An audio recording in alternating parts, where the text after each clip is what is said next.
Assalamualaikum Ibu Titi, Ibu Ulfa, apa kabar? Waalaikumsalam Bu Rina. Baik Bu Rina. Oke, baik. Oke, baik. Hari ini kita akan melakukan coaching. Saya akan menyampaikan terlebih dahulu kepada Ibu Titik selaku coach hari ini ya Ibu ya. Sebelum kita melakukan coaching kita hari ini, terlebih dahulu saya akan menyampaikan pra-observasi. Ada beberapa hal yang akan dinilai dari coaching kita hari ini. Untuk langkah awal kita, yang pertama ini saya akan mendiskusikan tentang rubrik penilaian pada coaching kita hari ini. Nah, di sini dalam penilaian ini saya akan menilai coach dan coachee ya, apakah coaching kita hari ini sudah sesuai dengan rubrik penilaian. Lalu di sini bagaimana Ibu memberikan pertanyaan yang berbobot kepada coachee dan bagaimana respon dari coachee atas pertanyaan yang diberikan oleh coachnya.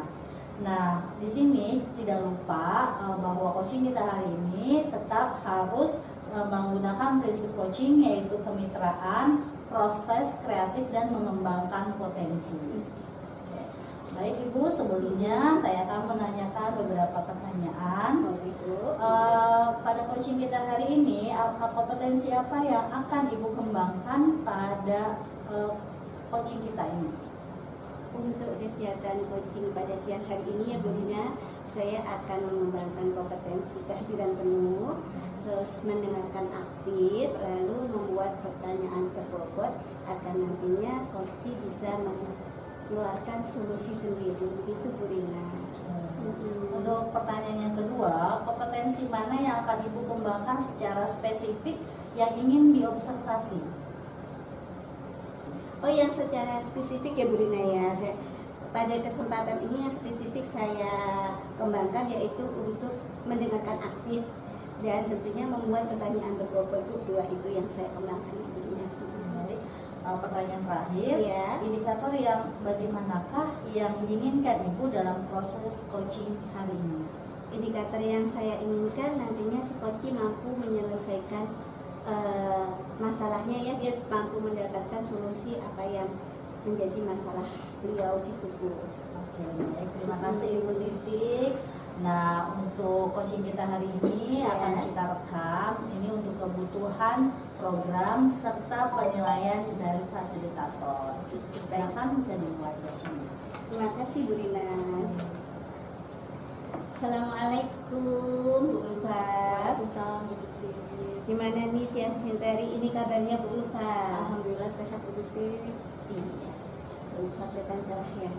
Nah, Amin. ini untuk siang hari ini sepertinya kalau kita ketemu itu biasanya selalu ada yang kita obrolkan ya Bu Ulfa. Nah, untuk siang hari ini Bu Ulfa kira-kira mau ngobrol apa nih Bu Ulfa? Iya nih Bu Titik, saya butuh teman ngobrol sih sebenarnya. Saya ada sedikit masalah di kelas saya, terutama terhadap murid saya, salah satu murid saya.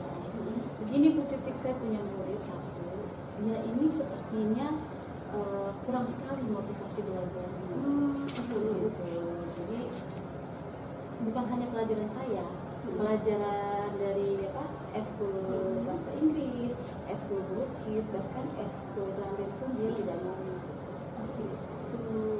Tadi Bu Ulfa sebutkan intinya muridnya kurang motivasi belajar ya Bu ya. Nah, kalau harapan Bu Ulfa nih untuk kegiatan coaching kita hari ini, harapan Bu Ulfa itu nantinya seperti apa?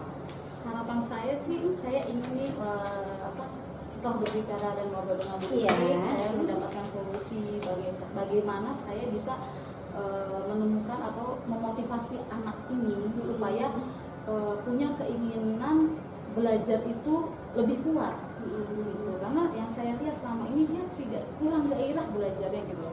Terus setiap kali datang ke sekolah dia dengan mata sembab, datang ketika pembiasaan dia langsung menaruh kepalanya di meja. Jadi saya ingin ada perubahan lah paling tidak dari diri anak ini supaya motivasi belajarnya lebih meningkat lagi. Iya Bu. Jadi motivasi belajar anak kurang ya, datang ke sekolah mata sembab. Betul. Nah Bu Ulfa melihat ini ya, mengamatinya anak ini, kira-kira sudah ada langkah-langkah yang sudah pernah dilakukan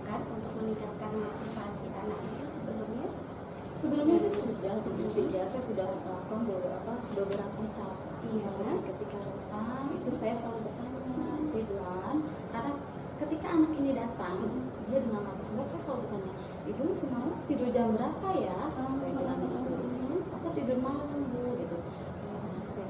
Tidurnya jangan malam-malam. Jadi ketika datang ke sekolah itu harus sudah segar, matanya juga. Kalau seperti ini, Ridwan terlihat masih mengantuk. Gitu. Nah, saya bilang gitu, saya melakukan pendekatan terus.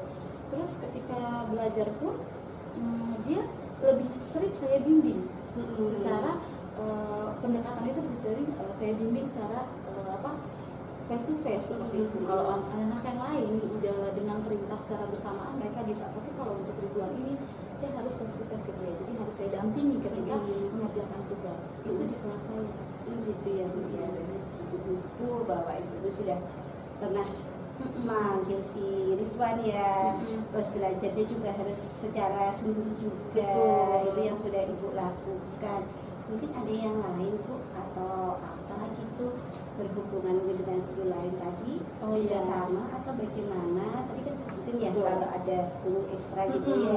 Gimana itu? Kalau untuk di kelas saya dia sudah mulai mau. Mungkin untuk di kelas drum band, melukis dan bahasa Inggris dia sama sekali belum ada keinginan untuk mengikuti. Iya. Padahal ini sudah mau akhir semester ya, Iya. ketika semester 2 ya, tentunya sebenarnya anak ini harus sudah ada peningkatan gitu. Tapi anak ini belum sama sekali gitu kan, masih tidak mau sama sekali mengikuti kelas yang lain gitu. Bapak juga sudah usaha. Sudah usaha. Nah, kalau menurut Ibu nih, kalau kita bikin skala 1 sampai 10, kondisi motivasi si Ridwan tadi ya Bu ya, itu sekarang pada posisi skala di berapa itu? Kalau kondisi motivasinya Ridwan untuk belajar itu masih di tahap level 5 sih Bu ya. Nah, terus rencana Ibu nantinya akan meningkatkan ke level berapa kira-kira untuk Ridwan? Saya itu, sih Bu? tidak ingin terlalu mengharapkan anak ini terlalu tinggi ya. Iya. Gitu. Paling tidak dia ada peningkatan di motivasi belajarnya itu di level 7 saja.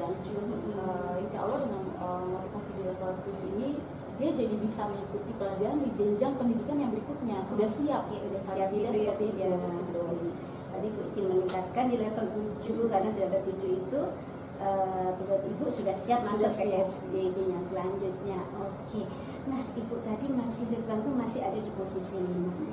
Kira-kira hambatan apa sih yang membuat Ridwan itu susah untuk meningkat itu Bu? Masih di posisi 5 itu hambatannya yang ada apa itu di Ridwan? Jadi itu ini sekarang? anak, kalau yang sudah saya cari tahu dari Iya. orang tuanya, saya sudah bertanya ke orang tuanya sebelumnya itu anak ini memang di rumah megangin HP, mainnya HP itu. Main HP.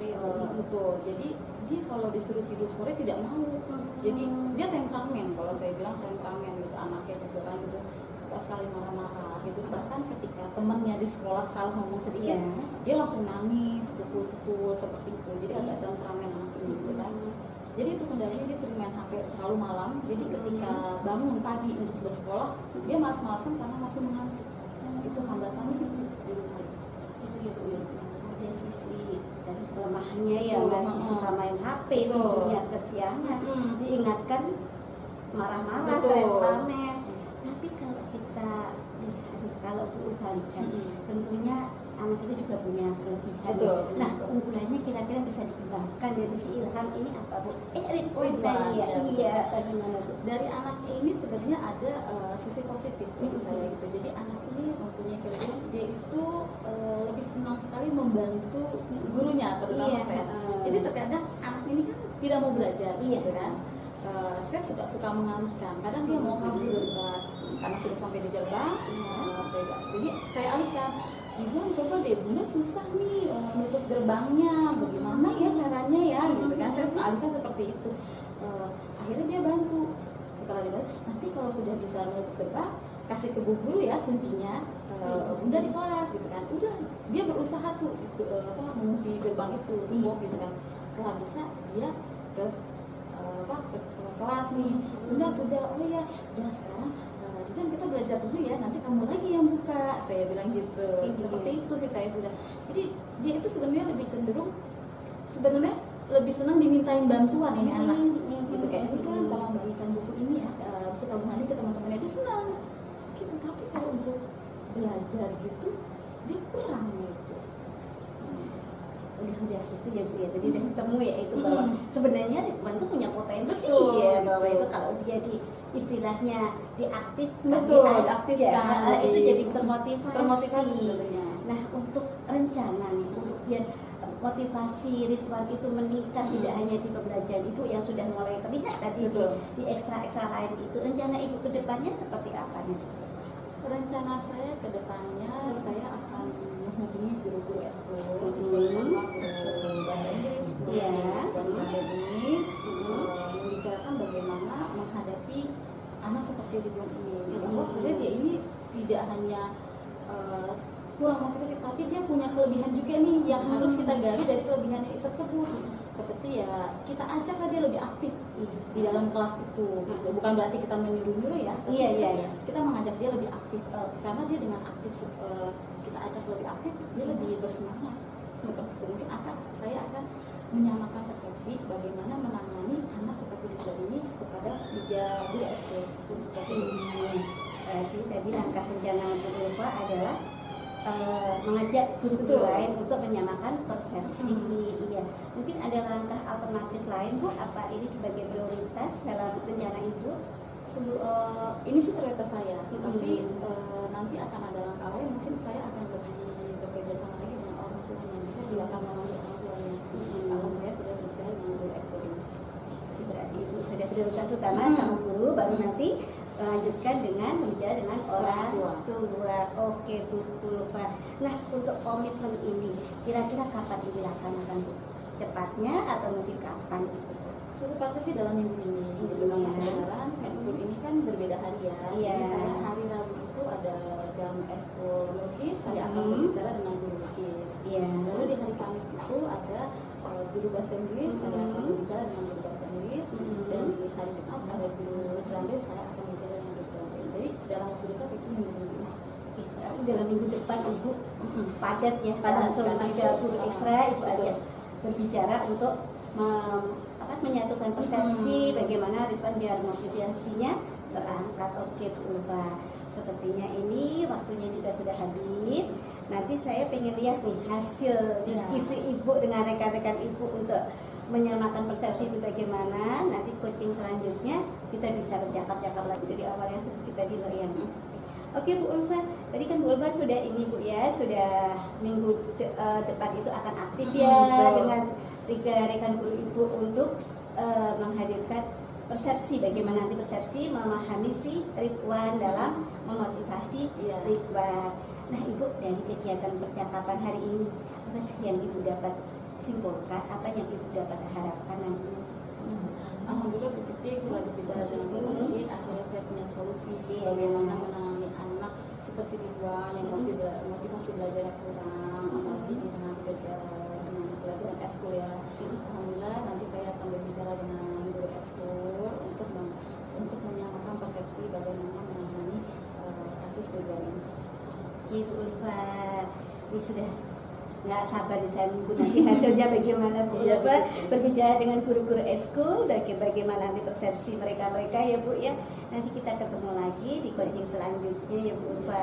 Terima kasih Bu Titik ya sudah mendengarkan. Terima kasih juga ya Bu Ulfa. Selamat jumpa nanti di coaching selanjutnya. Assalamualaikum warahmatullahi wabarakatuh. Waalaikumsalam warahmatullahi wabarakatuh. Baik Ibu Titik, sudah selesai coachingnya.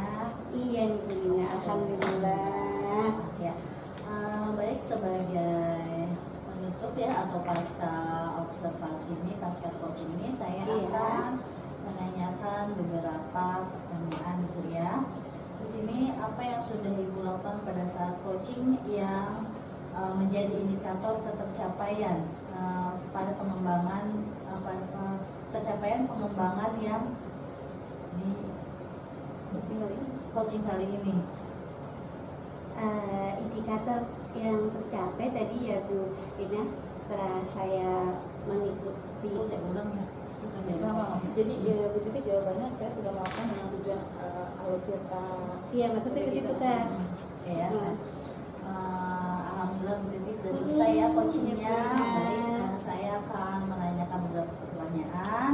Di sini yang pertama adalah apa saja yang sudah Ibu lakukan pada saat coaching yang menjadi indikator atau tercapaian pengembangan diri Ibu pada coaching kita hari ini? Terima kasih Bu Rina. Pada saat coaching tadi ya Bu Rina, saya sudah dapat mengikuti alur kita, terus juga sudah menyampaikan pertanyaan-pertanyaan berbobot sehingga si coach tadi sudah dapat menemukan solusi dalam masalahnya. Baik, nah, tadi juga saya lihat pada saat coaching alur ceritanya sudah terlihat ya Ibu, dari mulai tujuan, identifikasi, kemudian rencana kedepannya dan serta tanggung jawabnya Ibu ya. Tadi saya sudah lihat juga pertanyaan-pertanyaannya, Ibu juga dengan tenang ya mendengarkan apa yang disampaikan oleh coaching. Nah, untuk pertanyaan yang selanjutnya adalah kompetensi apa yang ingin dikembangkan berdasarkan hasil coaching yang Ibu lakukan pada hari ini? Kompetensi yang ingin saya kembangkan lagi yaitu lebih mendalami kasus atau masalah si coaching sehingga nantinya itu beliau itu benar-benar dapat menyelesaikan solusinya dengan baik, dapat menyelesaikan masalah dengan solusi yang lebih baik lagi Bu. Oke, baik, semoga kedepannya coaching ini bisa lebih baik lagi. Apa yang Ibu harapkan juga dapat tercapai. Mungkin itu saja dari saya, penilaian saya setelah coaching ini. Terima kasih Bu Titi. Wassalamualaikum warahmatullahi wabarakatuh.